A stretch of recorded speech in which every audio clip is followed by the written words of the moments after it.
Vamos abrir a Bíblia na carta de Paulo aos Romanos, capítulo 8.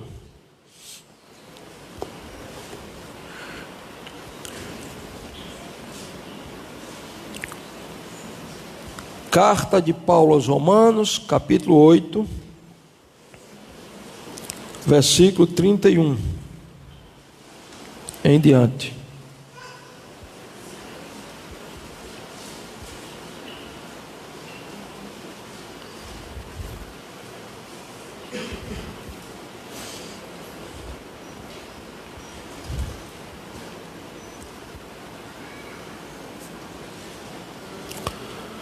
Amém? Todos encontraram? Amém? Todos encontraram ou não? Quem encontrou, diga amém bem forte. Amém. Versículo 31. Vamos lá. Que diremos, pois, à vista destas coisas? Se Deus é por nós, quem será contra nós? Aquele que não poupou o seu próprio filho, antes por todos nós o entregou. Porventura, não nos dará graciosamente com ele todas as coisas? Quem tentará acusação contra os eleitos de Deus? É Deus quem os justifica. Quem os condenará? É Cristo Jesus, quem morreu, ou antes quem ressuscitou, o qual está à direita de Deus e também intercede por nós. Quem nos separará do amor de Cristo? Será a tribulação? Ou a angústia? Ou a perseguição? Ou a fome? Ou a nudez? Ou o perigo? Ou a espada? Como está escrito: por amor de ti, somos entregues à morte todo dia, somos considerados como ovelhas para o matadouro. Em todas estas coisas, porém, somos mais do que vencedores por meio daquele que nos amou. Porque estou bem certo de que nem a morte, nem a vida, nem os anjos, nem os principados, nem as coisas do presente, nem do porvir, nem os poderes, nem a altura, nem a profundidade, nem qualquer outra criatura poderá separar-nos do amor de Deus que está em Cristo Jesus, nosso Senhor. Os irmãos sabem, nós estamos estudando a carta de Paulo aos Romanos, a carta mais doutrinária de Paulo. Nos seus 16 capítulos, Paulo vai tratar de doutrinas. No capítulo 1, 2 e 3, ele vai falar da doutrina do pecado. Está com calor? Aumenta mais um pouquinho, filho, a temperatura. Tem gente com calor ali. O controle está aí. Diminui, aliás, a temperatura. O controle está aí, ó. Capítulo 3, do versículo 24 em diante, ele vai tratar da doutrina da justificação. Todo o capítulo 4 ele vai estar falando da doutrina da justificação. No capítulo 5 ele fala dos privilégios da justificação. No capítulo 6 ele começa a falar da santificação. 6, 7 e 8. E nestes últimos versículos do capítulo 8, Paulo vai mostrar os resultados da santificação em nós, o que a santificação fará por nós.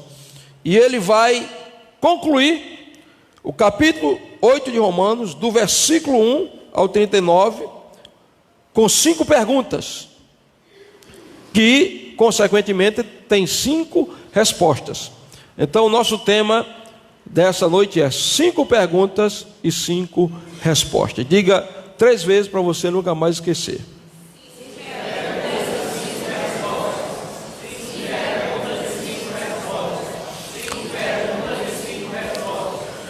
Muito bem, se concentre agora no versículo 31. Antes da gente entrar para a primeira pergunta, porque ele já começa com a pergunta, mas antes da gente entrar, Paulo diz assim: que diremos, pois, à vista destas coisas? Que coisas, pastor? Que coisas que Paulo está dizendo? Que diremos, pois, acerca dessas? As coisas do capítulo 8, do contexto imediato de tudo que ele fala a partir do versículo 1 do capítulo 8.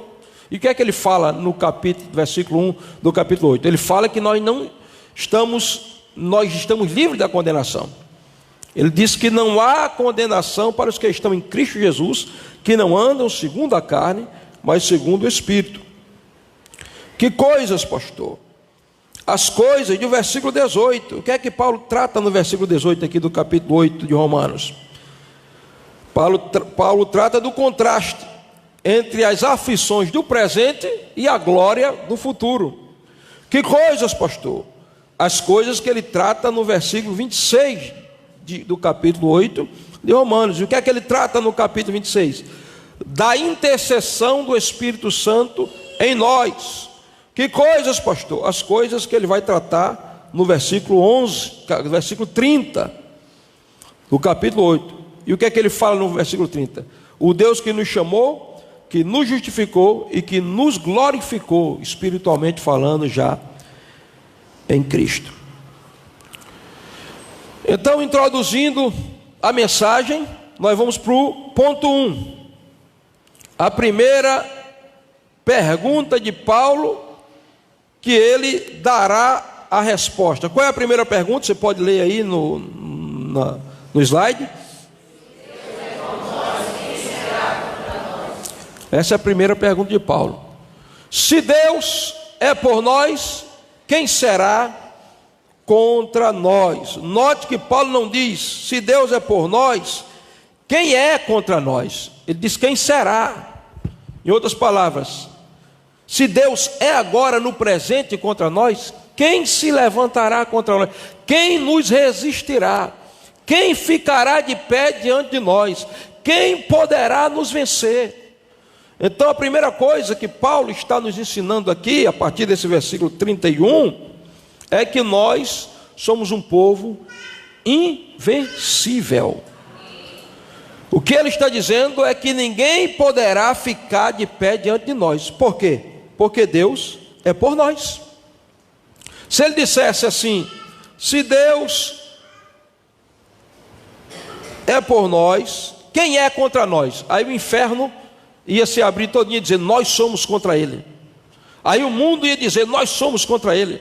Aí a carne ia dizer, nós somos contra ele. Porque nós temos 3 grandes inimigos: o diabo, o mundo e a carne. O diabo é contra a igreja. Se o diabo puder, já tinha fechado a igreja, já tinha acabado com a igreja. Mas ele não pode. Por quê? Porque foi Jesus quem disse, edificarei a minha igreja e as portas do inferno não prevalecerão contra ela. Se o mundo puder, já tinha entrado dentro da igreja, mas não entra. Graças a Deus não entra porque tem pastor. O mundo fica forçando a barra para entrar dentro da igreja. As filosofias mundanas ficam forçando a barra para querer entrar dentro da igreja. E agora eu falo de igreja local. Escute o que eu vou dizer, fique chocado, depois você toma uma água e melhora. Enquanto eu for pastor dessa igreja, essa igreja não vai virar bagunça. Não vai virar. Se virar, eu saio do púlpito e entrego para outro que queira dirigir uma igreja bagunçada. Então, o mundo é contra nós. O diabo é contra nós. O inferno é contra nós. A carne é contra nós. São esses 3 inimigos. Mas Paulo está dizendo aqui, se Deus é agora por nós, quem será no futuro contra nós? Em outras palavras, nós somos um povo irresistível. Olhe para o seu irmão e diga, nada, ninguém, principado, potestade, ninguém ficará de pé na sua presença. Agora olhe para mim, ninguém vai ficar de pé na sua presença, não é porque você é forte demais, bom, bonitão. Você não é por isso. É por um fato muito simples, mas muito profundo. Que fato é, pastor? Deus é por nós. Bata no peito de Deus é por mim. Eu quero dizer, Deus é por mim, Deus é por ti, Deus é por tua família. Então você vai vencer. Na verdade, você já é vencedor. Existem alguns episódios na Bíblia que vão demonstrar exatamente essa questão do Deus que é pelo seu povo, que está com o seu povo, que luta pelo seu povo, que não deixa o seu povo só. O primeiro episódio que eu encontro na Bíblia está em Gênesis, em Êxodo, no capítulo 14. Êxodo capítulo 14. 430 anos, Israel escravizado no Egito. 1500 anos antes de Cristo. 430 anos de escravidão. A mão de ferro de Faraó está sobre os egípcios. Escravizado, mas o povo começou a clamar. Porque quando a opressão vem, o povo começa a clamar. Você quer ver uma igreja de joelho mesmo? Deixa vir perseguição. Deixa o inferno se levantar contra a igreja vai ficar de joelhos. Rapaz, Pedro hoje está com gosto de Bíblia mesmo ali. Pode dar glória a Deus aí, Pedro. E aí, Faraó se levanta contra o povo. Deus levanta Moisés para libertar o povo de Israel. Envia 10 pragas sobre o Egito. O Egito fica destroçado. Faraó é forçado a deixar o povo de Israel ir. E tudo aquilo ali, irmãos, capítulo 14 de Êxodo é uma tipificação, é uma prefiguração da nossa salvação. E aí, o povo está saindo do Egito, porque Deus nos tirou do Egito. Mas a Bíblia diz que Faraó, com o coração endurecido, disse: nós deixamos o povo sair do Egito, vamos atrás do povo. E Faraó corre atrás nas suas carruagens. Lá vem Faraó na sua carruagem. Vamos perseguir os judeus, os israelitas. Eles não podem sair do Egito, não podemos soltá-lo, deixá-lo que eles sejam livres da escravidão. E lá vai Faraó furiosamente nas suas bigas, nos seus carros de guerra, juntamente com seus cavalos e cavaleiros. Moisés vai na frente do povo. E agora eles chegam diante do Mar Vermelho. À esquerda, montes, à direita, monte, atrás vem Faraó com seu exército na sua carruagem. É como diz o hino antigo, né? Lá vem Faraó, Faraó morreu, né? Mas a música dizia assim: na frente, o Mar Vermelho, atrás vem Faraó. E é assim, queridos, nós já saímos do Egito, nós fomos libertos da escravidão, mas Satanás não desiste. Ele tenta perseguir a igreja, ele tenta trazer argumentos contra a igreja, ele envia suas legiões de soldados contra a igreja. E agora, lá está a situação do povo. Faraó atrás, montanha de um lado, o Mar Vermelho na frente. E o povo dizendo: Moisés, por que tu nos tiraste daqui? Para que nós morramos aqui nesse deserto, não tinha sepulcro no Egito. Que é sempre assim, né? O líder, eu quero cobrada, e o povo, e Moisés entra em desespero e diz: pô, daqui a pouco vai me apedrejar. Moisés dobra o joelho e diz: Senhor, tem misericórdia, olha esse povo aí, daqui a pouco eles me apedrejam. Deus no trono brada para Moisés: levanta aí, rapaz, que história de estar orando? Não é momento de orar, Moisés, tem hora de orar e tem hora de avançar. Porque clamas a mim? Diga ao povo que marche. E lá vai Moisés na frente, o povo avançando em direção ao Mar Vermelho. Faraó vem atrás. E a Bíblia diz: abra a tua Bíblia, deixa eu mostrar aqui a você como é que acontece quando Deus é pelo povo. Abra a tua Bíblia em Êxodo capítulo 14.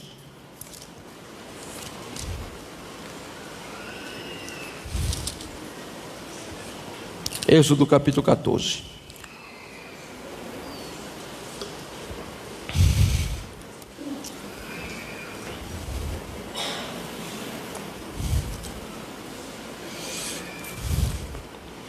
Versículo 19.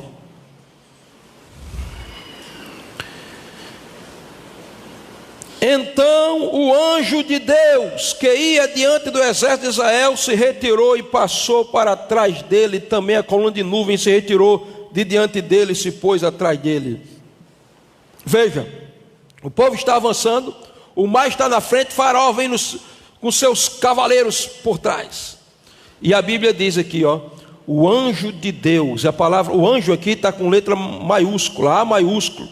Isso aqui não é um anjo qualquer. O anjo de Deus aqui é o próprio Cristo. Isso é chamado na teologia cristofania, uma aparição de Cristo na sua forma pré-encarnada no Antigo Testamento. É o próprio Cristo que vai. E diz que o anjo que ia adiante, que ia guiando o povo, se retira, vai para trás, olha, presta atenção. Aqui vai o povo de Israel, Faraó vem aqui, na frente vem um anjo, mas quando o povo vem perseguindo, o anjo passa e diz: agora o povo de Israel pode partir, porque aqui é você e eu, Faraó, a briga é contra você e eu. É por isso que Faraó não consegue destruir você, por mais que ele queira acabar com a sua família, matar a igreja, destruir a igreja, ele não pode, mesmo que o mar vermelho esteja na frente. Mas quando ele tentar nos perseguir, o anjo de Deus, que é o próprio Jesus Cristo, vai se colocar entre ele, vai dizer: a briga agora é comigo e com você, me enfrenta agora que eu quero ver, Faraó. A coluna de nuvem que estava na frente foi para trás e se tornou escuridão, e a Bíblia diz que era para os egípcios escuridão e para Israel claridade.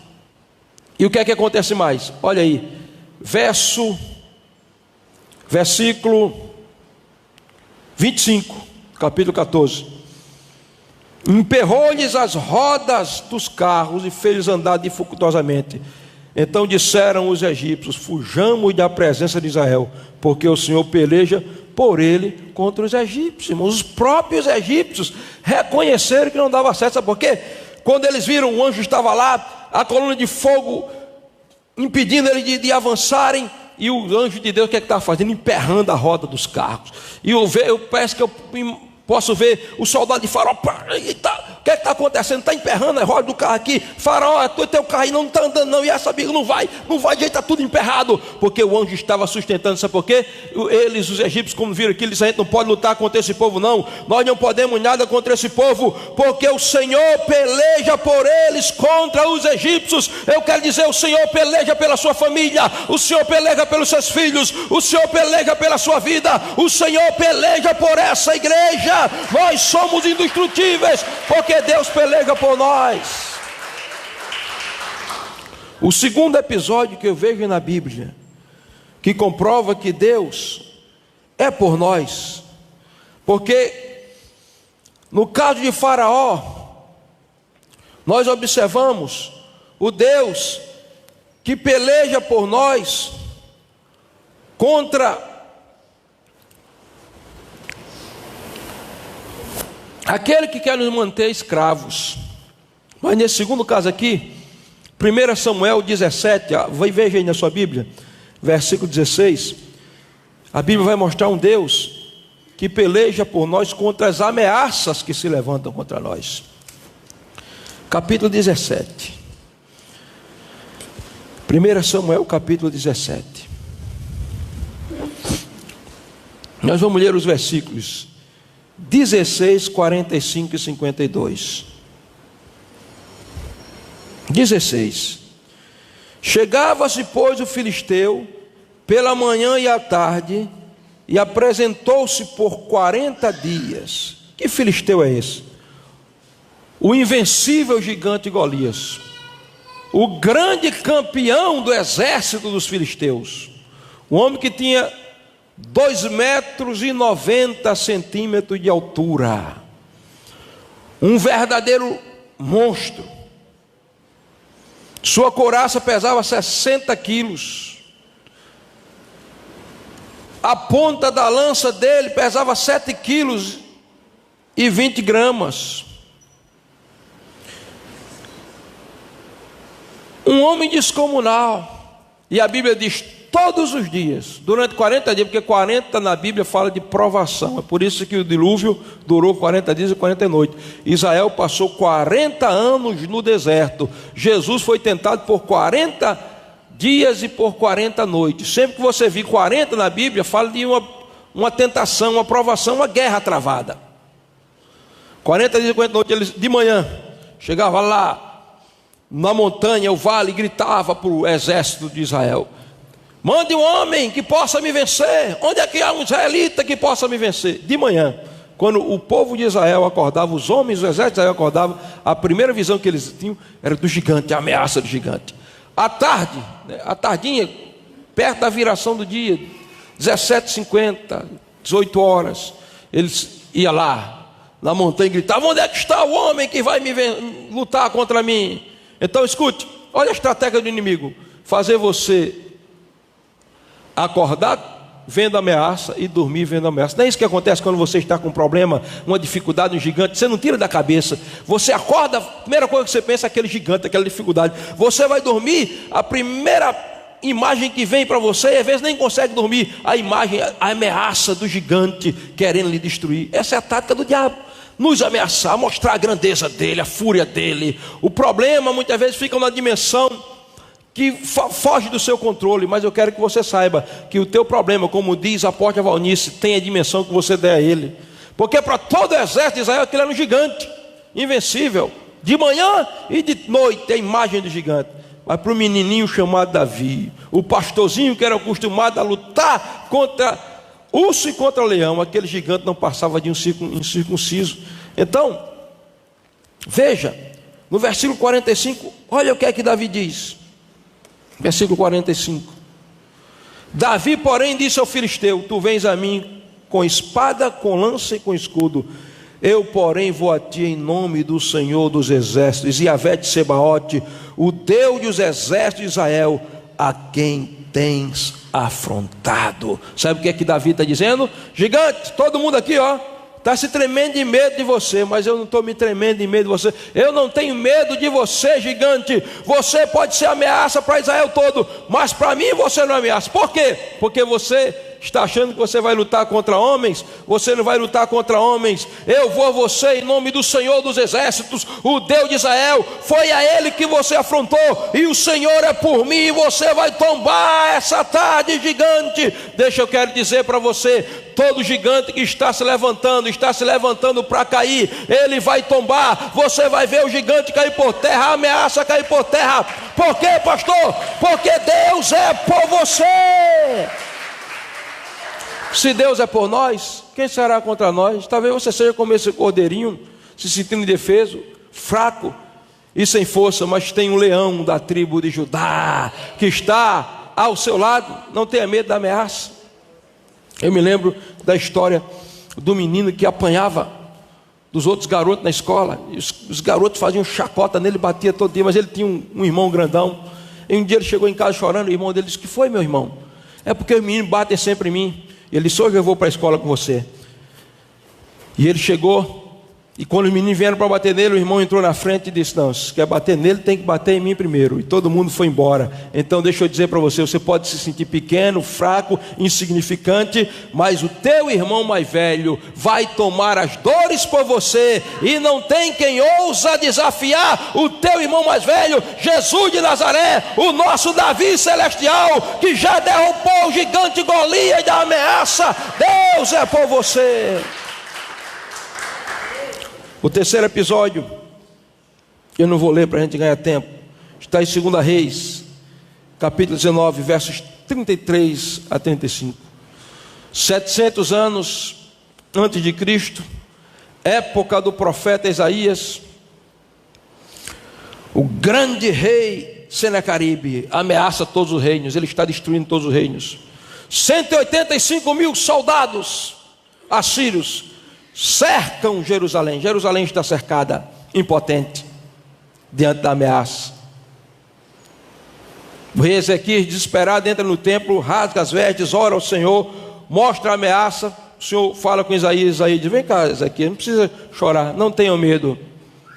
Ele se levantou, foi contra mim, e eu vou colocar um anzol no nariz dele, vou arrastá-lo de volta para o seu território, ou melhor, eu vou destruí-lo.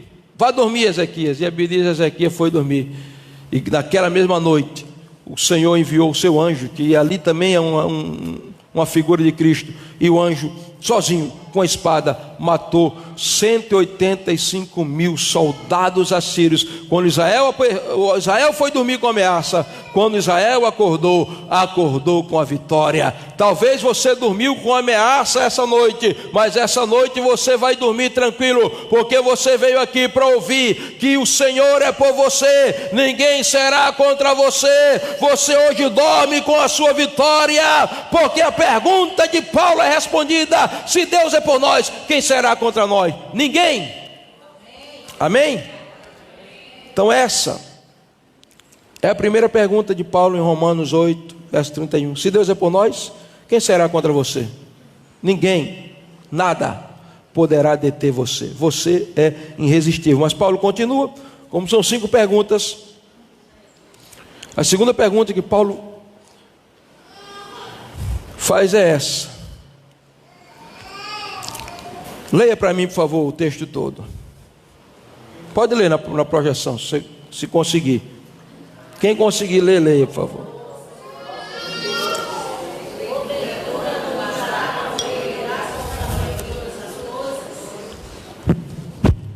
Veja só. No versículo 31, ele diz que eu e você somos invencíveis. A resposta é que nós somos invencíveis. Por quê? Se Deus é por nós, quem será contra nós? Mas agora, no versículo 32, Paulo muda a figura e ele diz: aquele que não propôs o seu próprio filho, antes por todos nós o entregou, porventura não nos dará graciosamente com ele todas as coisas? Veja que são 2 perguntas em uma pergunta. Ele está dizendo: aquele que não poupou o seu próprio filho. E aqui eu encontro a doutrina da providência divina. O Deus provedor, que proveu a tua salvação. E como foi que ele proveu a tua salvação? Não poupando o seu próprio filho. Então nós temos aqui uma negativa e uma positiva. Qual é a negativa? Ele não poupou o seu próprio filho. Qual é a positiva? Ele entregou por nós. Então, eu quero que você saiba que para Deus você tem valor incalculável. Qual é o meu valor, pastor? É o valor de Cristo na cruz do Calvário, esmagado, dilacerado, moído. A Bíblia diz que ele foi moído por nossas enfermidades, por nossas vidas. Na cruz Jesus tinha cerca de 400 cortes abertos no seu corpo. Na cruz Jesus foi esmagado. Ele foi moído, porque Deus queria providenciar a sua salvação. Ora, ele não poupou o seu filho, ele entregou o seu filho. E aí a figura que Paulo está usando aqui não é outra figura, senão a figura de Gênesis capítulo 22. Lá vai o velho Abraão, aqui do lado vai Isaac, um menino de 14 anos. Eles estão andando 3 dias, descansam e andam 3 dias. Eles vão se aproximando da montanha de Moriá. Isaac vai com a lenha nos ombros, porque ele é um tipo de Cristo que andou com a cruz nas costas até o Calvário, e o Pai estava com ele. E quando Isaac olha para a montanha, ele observa, aqui está a faca, o cutelo para o sacrifício. Do outro lado ele vê que tem o fogo, o material para acender o fogo do altar. Mas ele nota que o sacrifício não está lá. E ele pergunta: pai, eu estou vendo aqui o fogo, o cutelo, nós temos a lenha, tudo está pronto, mas onde é que está o cordeiro? Onde está a oferta para o sacrifício? E o velho Abraão, coração partido, diz: não se preocupe, Deus proverá para si o cordeiro. Abraão sobe a montanha com Isaac e tem um diálogo com Isaac: meu filho, eu não tenho coragem de dizer até agora, mas Deus me pediu você é o sacrifício. Isaac, sem relutar: pode não, pai, se Deus quer assim, então nós vamos obedecer a Deus. Abraão amarra Isaac, coloca ele no altar, coloca lenha, prepara as pedras, tudo está pronto, material para acender o fogo. Ele pega o cutelo, e quando ele está levantando o cutelo, ele vai descendo a faca, o brilho, parece que eu vejo a faca brilhando naquele sol daquela manhã. E quando ele faz isso, ele vai: meu Deus, o Senhor pediu, eu tenho que sacrificar. E quando ele vai, a voz de Deus, me diz o anjo do Senhor, o mesmo lá de Êxodo 14, o mesmo que estava lá com Senaqueribe, o anjo grita, o próprio Deus grita: Abraão!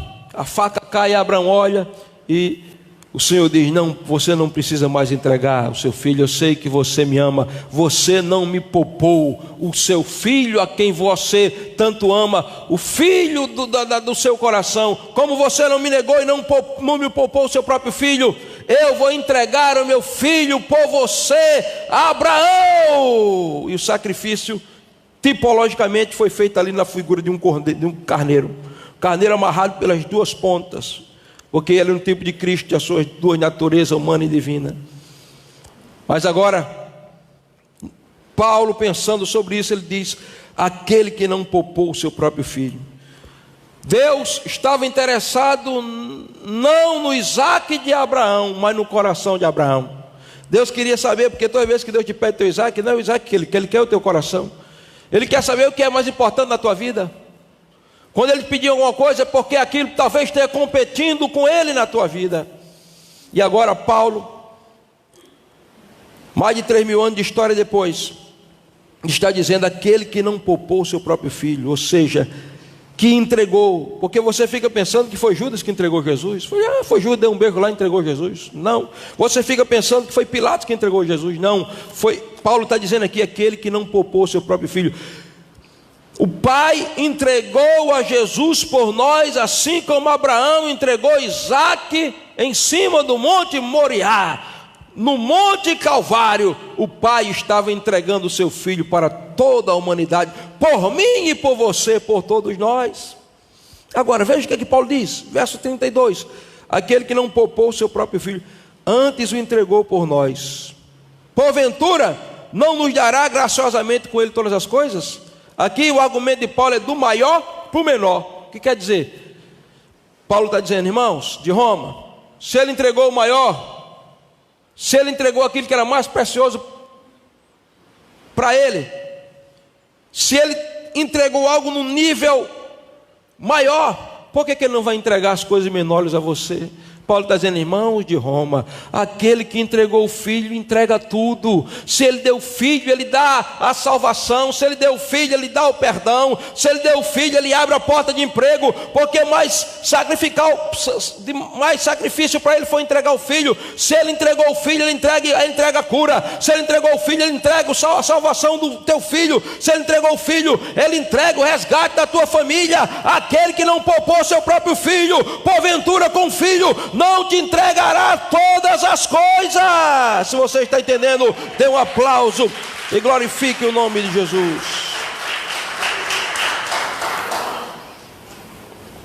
Entregou o Filho, entrega qualquer coisa. Mas Paulo continua. A terceira pergunta de Paulo,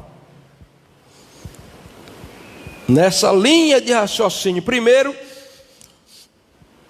ele fala que Deus é por você. Segundo, ele fala que Deus não tem limites para te abençoar, se aquilo que você quer estiver em linha com a palavra dele. Porque ele entregou o Filho, ele entrega qualquer coisa que você precisar, né? Que você quer.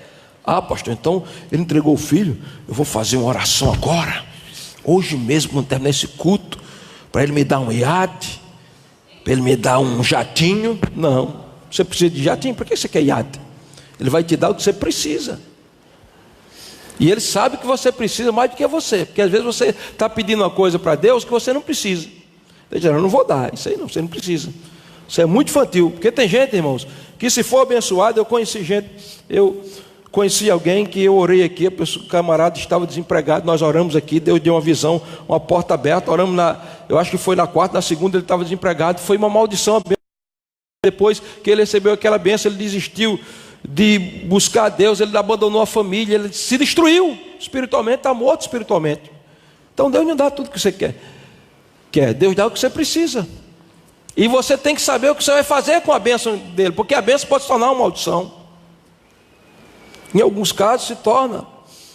Mas Paulo, a terceira pergunta de Paulo aqui é, dentro dessa linha que ele está falando: quem intentará acusação? Leiam aí para mim, por favor. Veja na sua Bíblia, verso 32, 33. Quem intentará acusação contra os escolhidos ou os eleitos de Deus? É Deus quem os justifica. Então nós vamos observar duas coisas aqui: o acusador e o advogado. Quem é o acusador? Você sabe, um dos nomes dele é acusador. Eu conheço a história de um pastor que chegou atrasado em uma reunião, e logicamente ele foi confrontado, porque ele não deveria ter chegado atrasado. E no confronto ele ficou muito triste, mas ele entrou no banheiro, olhou para o espelho e disse: você está errado, o meu líder está certo, você está errado, fulano. E se desculpou. O líder: não, tudo bem, porque o líder não admitia atraso, né? Tudo bem. Mas aí depois alguém veio chegar para ele e disse: você está vendo? Você foi chamado a atenção.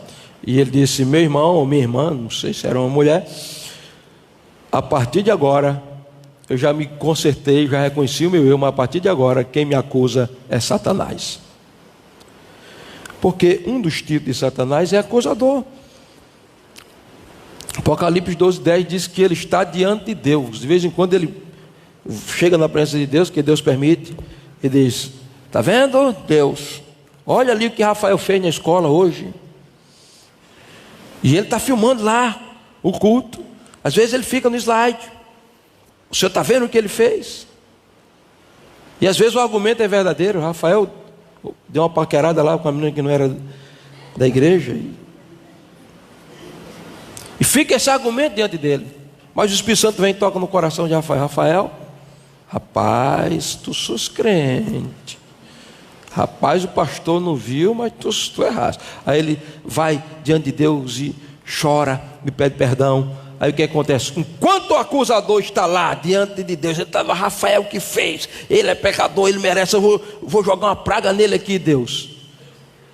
O Espírito Santo está trabalhando, Rafael se arrepende.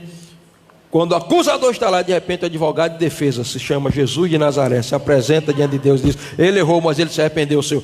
Eu intercedo agora por ele. Aí Deus olha para Rafael de Cristo e vê o sangue do Calvário e diz: eu não vejo culpa nenhuma nele. Ele está absolvido. Sabe por quê? Ninguém pode te condenar. A condenação foi absolvida no Calvário. Quem tentará acusação contra o escolhido de Deus? É Deus que justifica. O papel do diabo é acusar, e o papel de Cristo é perdoar. É por isso que a Bíblia diz em 1 João capítulo 2: estas coisas, a Bíblia, o que eu escrevo para vocês, meus irmãos, eu fiz para que vocês não pequem. Então o pecado não pode ser habitual, não pode ser uma regra, não pode ser, porque tem gente que diz assim: não, eu vou pecar, que Deus me perdoa. Aí amanhã eu peco de novo, Deus me perdoa. Não é assim, meu irmão. Não fique brincando com a paciência de Deus, porque até a paciência de Deus tem limite.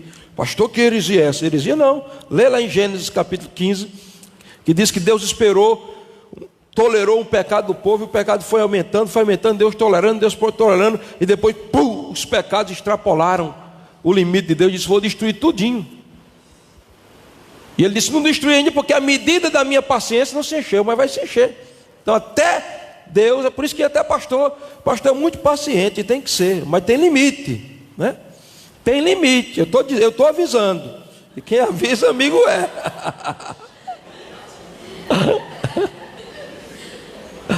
Mas vamos voltar para o texto aqui, meu Deus, que o negócio é defesa e acusação. É Deus quem o justifica. Aí João disse: estas coisas vos escrevi para que não pequeis. A Bíblia está aí para que você não peque.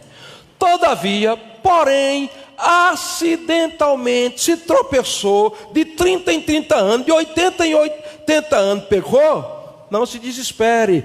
Temos um advogado para com o Pai, Jesus Cristo justo. Ele é a propiciação, o propiciatório, a tampa da arca onde o sangue do sacrifício é derramado.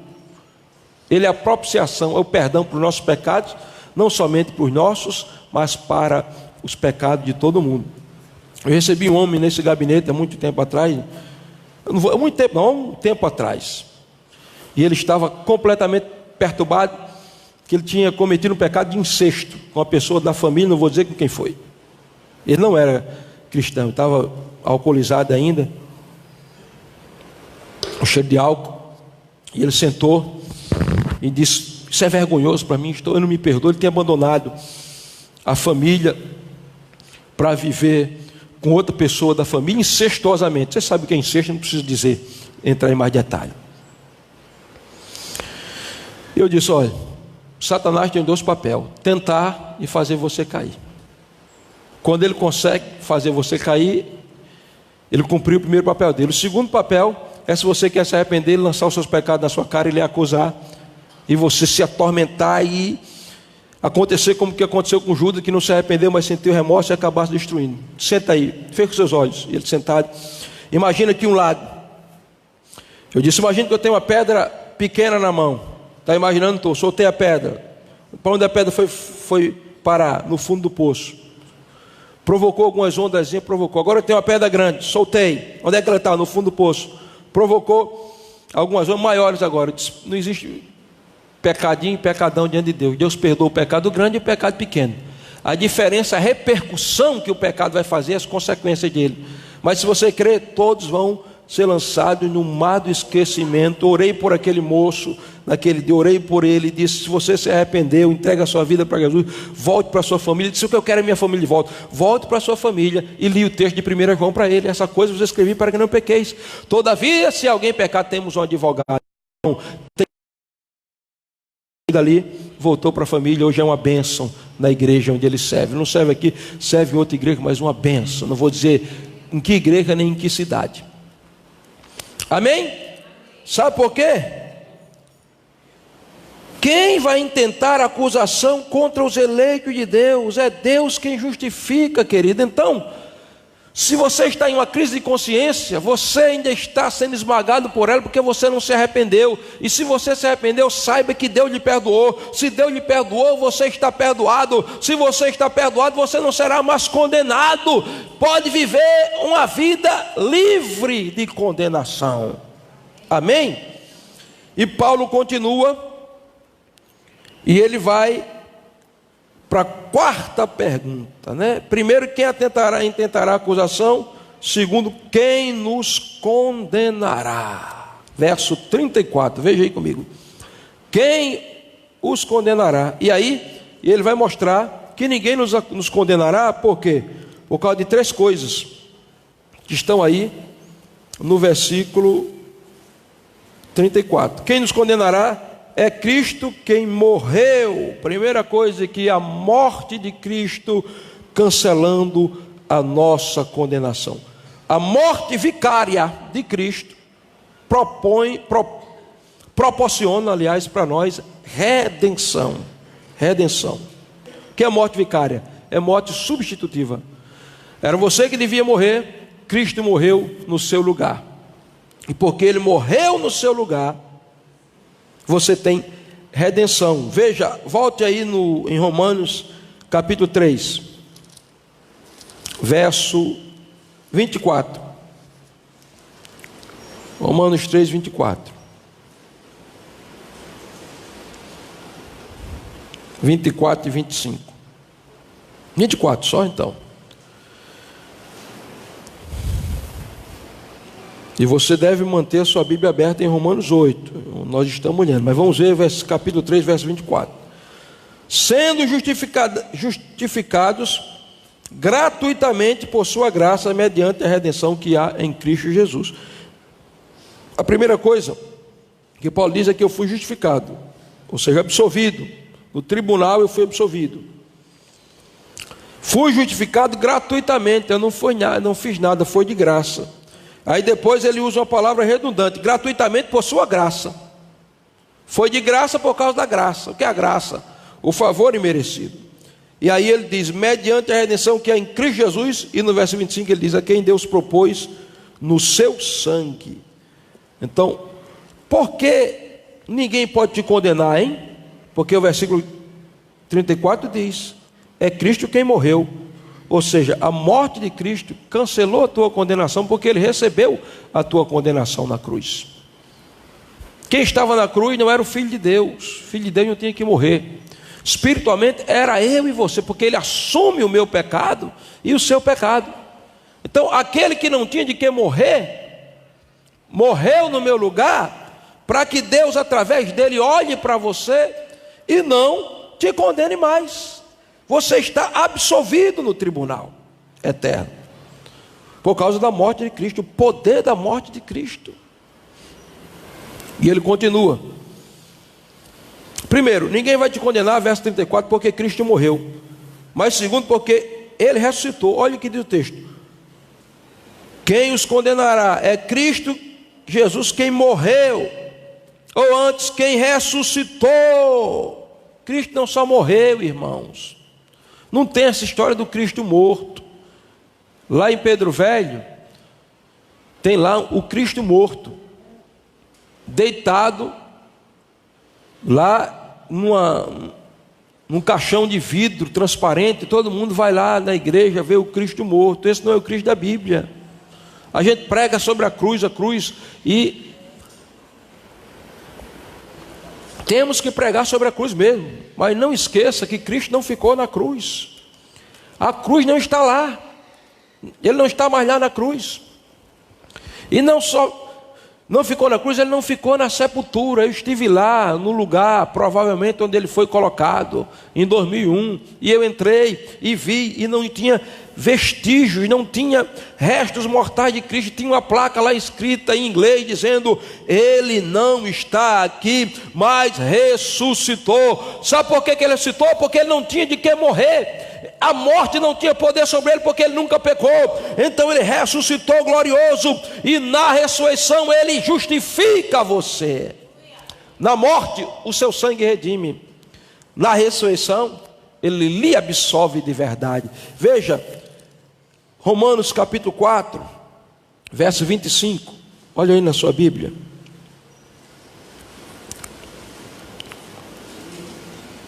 Quatro, 25.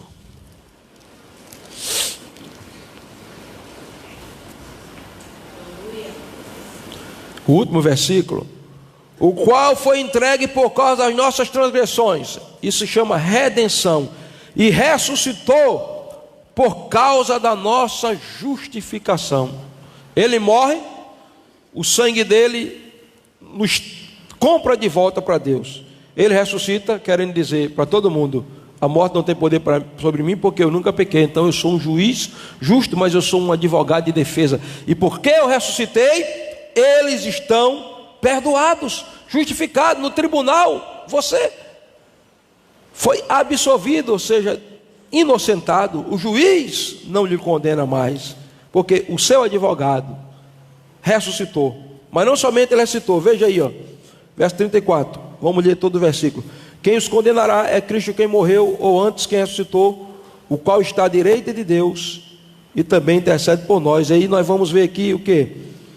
A posição de governo de Cristo, porque na morte Ele nos redime, na ressurreição Ele nos justifica, e na glorificação Ele intercede por nós, porque governa. Veja aí, verso 34.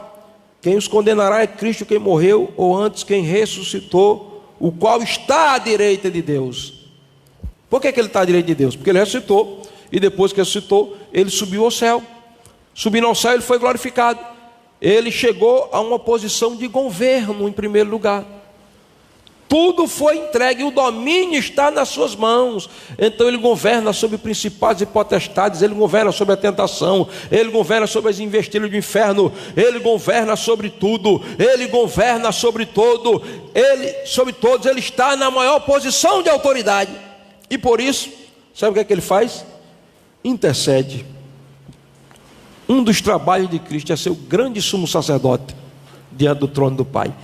Interceder 24 horas por nós. Enquanto o Espírito Santo está intercedendo aqui em você, por você, Cristo está intercedendo diante do Pai por você. Então, o Espírito Santo intercede em você, por você, ao Deus que está sobre você, que é Cristo que está intercedendo diante do Pai. O Espírito Santo intercede aqui dentro de você, e ao lado do Pai, na mão direita, Cristo está intercedendo. Amém, queridos? E eu concluo agora,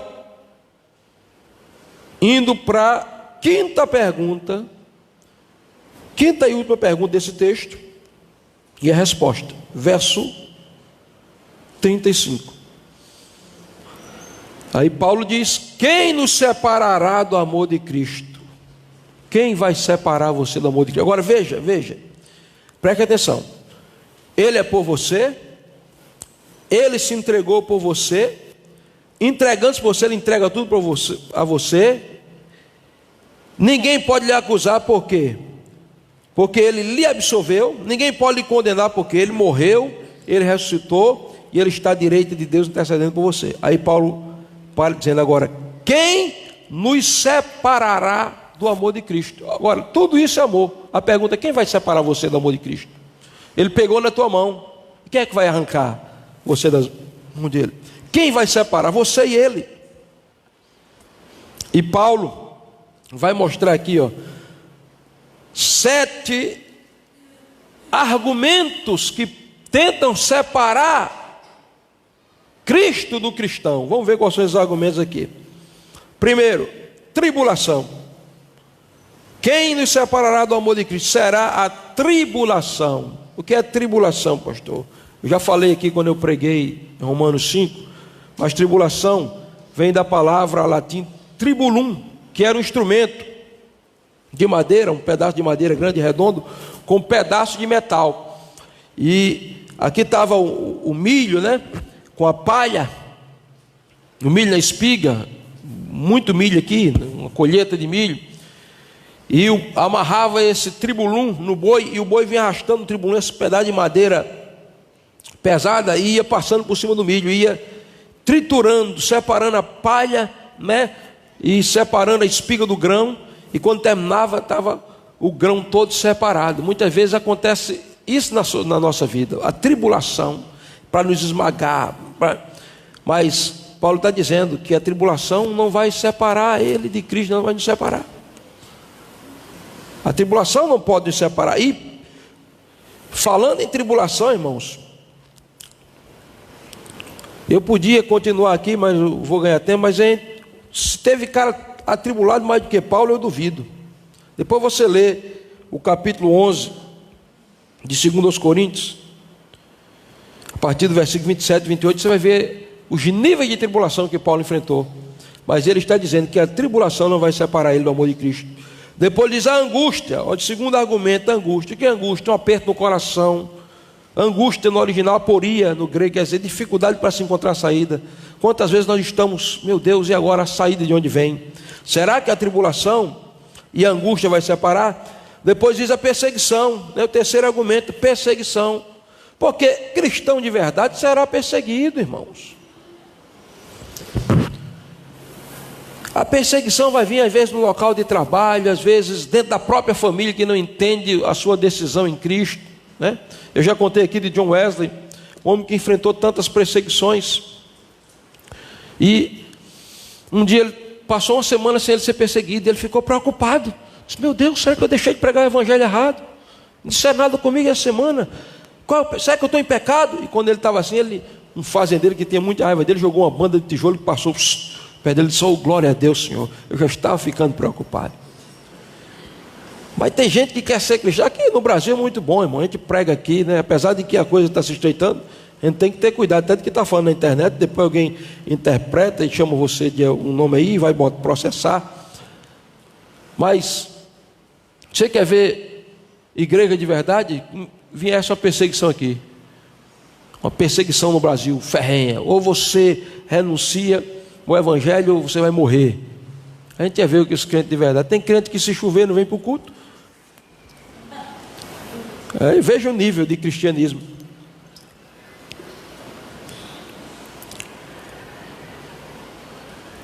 Mas se você é cristão de verdade, a perseguição não vai separar você. Depois ele diz a fome, a nudez, o perigo, a espada, que aqui é a própria morte.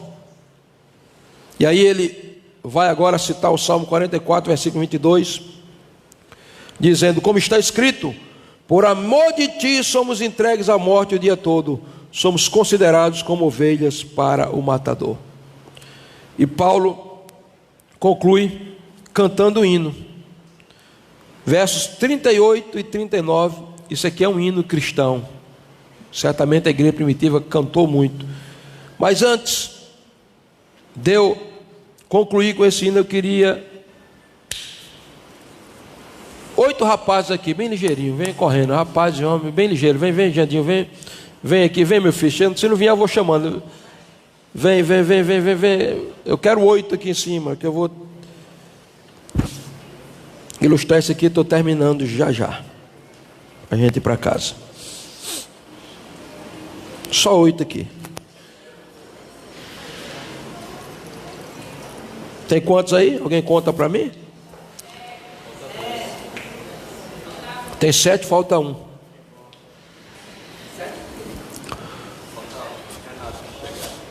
Renato. Renato está tão florido aí que ele vai ser Paulo. Fica aqui, meu filho, aqui na frente, no meio, chega para cá. Chega que eu trago, eu guio você. Isso aqui é o cristão. Isso aqui é o Paulo que enfrentou tantas guerras, né? E aqui ao lado de Paulo está Cristo. E tem 7 argumentos aqui para separá-lo. Vamos ver aqui. Porque quem nos separará, verso 35, quem nos separará do amor de Cristo? Será a tribulação. Isso aqui é a tribulação. Tribulação vem, Cristo está aqui. Agora tenta separar ele, me separar dele. Vai tribulação. Ai tribulação. Tenta tribulação. Essa é a tribulação. Segura. O propósito da tribulação às vezes é aperfeiçoar você, mas às vezes é separar você. Mas Paulo está dizendo, na tribulação não vai separar, fica aí. E aí, depois da tribulação, vem a angústia. Olha a angústia aqui. Espera aí, a angústia está com força. A angústia tenta separar, não consegue. Depois da angústia, vem a perseguição. Olha aqui, assim,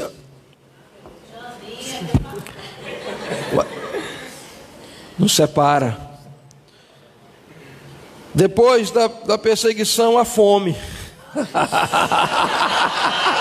Não vai comigo aqui não. Tenta separar. A fome que não tem força. Já está dizendo. Depois da fome, queridos, vem a nudez. Qual é a nudez? A nudez é que nos separa. Tá bom, nudez. Tá bom, nudez. Depois da nudez, o perigo. E a espada.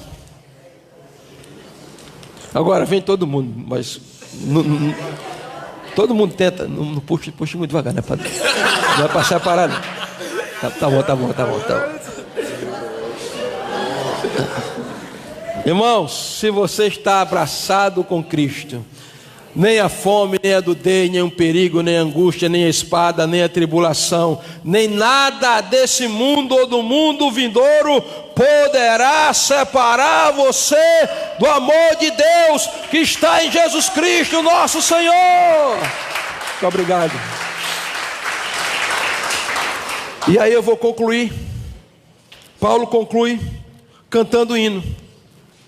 Depois que ele diz tudo isso, ele canta, verso 38, isso é um hino cristão. Isso aqui está no original em forma de hino. 38 e 39. Porque estou bem certo de que nem morte, nem vida, nem anjos, nem principados, nem coisas do presente, nem do porvir, nem poderes, nem altura, nem profundidade, nem qualquer outra criatura poderá nos separar do amor de Deus que está em Jesus Cristo, nosso Senhor. Fique de pé. Está em Jesus Cristo, nosso Senhor. Pode subir aqui o Ministério Louvor, você fica de pé. Vamos adorar a Deus.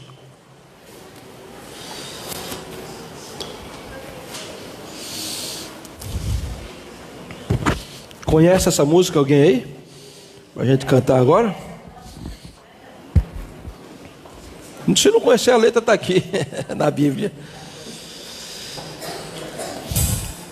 Samira, joga na projeção do começo.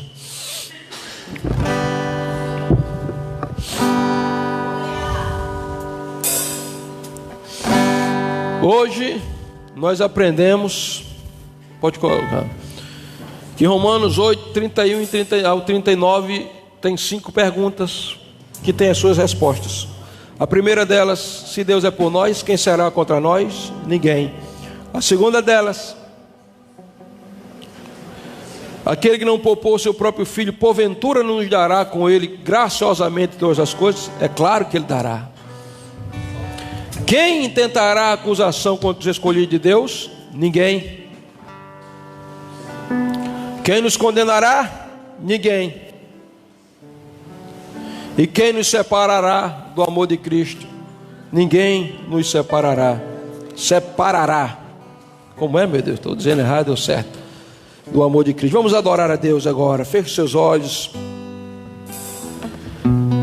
Esses 5 minutos que nos resta, vamos estar adorando ao Senhor.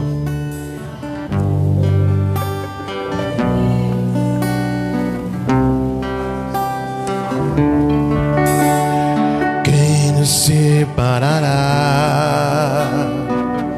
do amor de Cristo?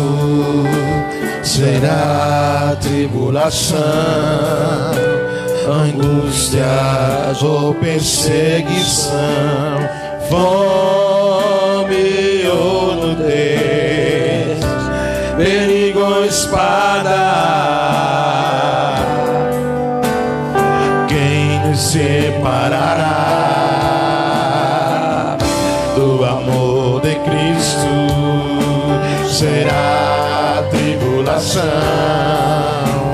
angústia ou perseguição, fome ou nudez. Levante as mãos e adore a Deus. Perigo ou espada. Porque estou bem certo. Porque eu estou bem certo de que nem morte, nem vida, nem anjos, nem principados, nem coisas do presente, nem do porvir, nem poderes, nem alturas, nem profundidade, nem qualquer outra criatura poderá nos separar do amor de Deus que está em Jesus Cristo, nosso Senhor, que está em Jesus Cristo. Nada poderá nos separar. Nada poderá nos separar do amor de Deus que está em Jesus Cristo, nosso Senhor, que está em Jesus Cristo. Nada poderá nos separar. Nada poderá nos separar do amor de Deus que está em Jesus Cristo, nosso Senhor, que está em Jesus Cristo. Coloca a mão no teu coração.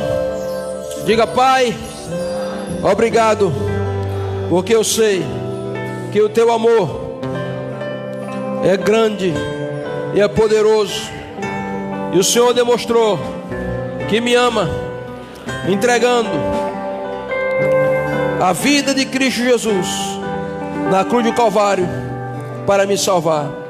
Eu reconheço esse amor, e nessa hora eu abro meu coração, convido Jesus para entrar na minha vida, ser o meu Senhor e ser o meu Salvador.